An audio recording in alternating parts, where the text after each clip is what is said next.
The Sean Strickland problem. I see my haters proud of me now. When I'm around, it's all smiles. I took over my whole town. Sean Strickland, some people's favorite merc with a mouth. That man talks a very, very big game to the death. Me and you are going to see blood. We're going to fight to the death. We're going to do everything in our power to give the fans an exciting fight.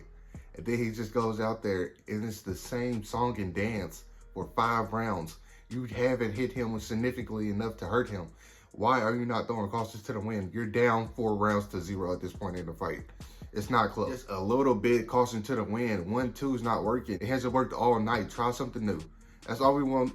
That's all the fans want. Something new. Try something new. Try something out the box. And don't just wait till the last 10 seconds of the fight to start throwing stuff. That's not how it works. And he talks like he's going to go in there and go blow for blow, no matter what happens, no matter what's coming back. And we haven't seen it from Sean Strickland.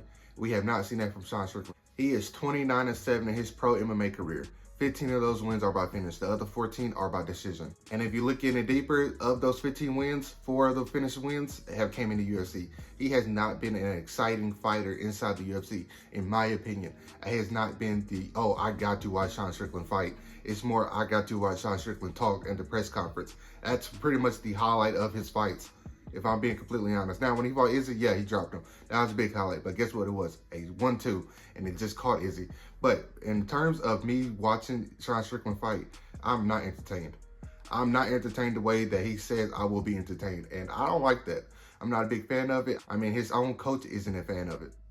What do you make of what happened on Saturday night or Sunday in Sydney? What do you make of your guys' performance in the fight now a couple of days later?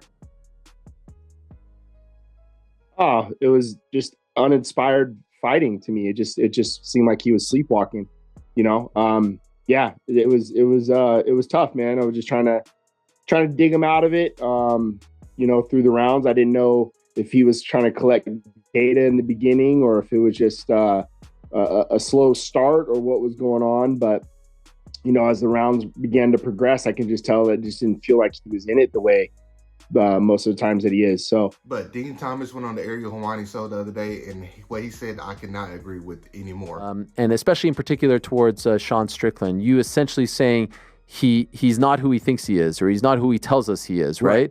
Well, he's exactly who he knows who he is. He's just not telling us that. Okay, right? What do you mean by that? And that's what fighters do. Is that as a fighter, your job is to almost kind of conceal who you really are, because in the moments when you fight, you go out there and try to do your thing, but you know who you really are. And I think he couldn't hide from it this time. That's interesting to me because you always hear he knows who he is. He wants to give out the impression that he is a knock him down, drag out fighter. He is not a Max Holloway. He is not going to give us that war that we absolutely want to see. And that's fine. That's absolutely fine. I would just want him not to say that he's going to give us that, in my opinion. But what do you guys think about it? And as far as what Sean Strickland does next, I don't know. Is he sticking around to get some fat paychecks? Because I'm pretty sure he will, as a former champion and a very, very long-time UFC vet. He can do that. But as far as him getting back to the top of the middleweights and being king of the middleweights, I do not think that happens again. But what do you guys think? Let me know down below. Like always, if you enjoyed the video, please make sure you like, comment, and subscribe. Be good people. Peace.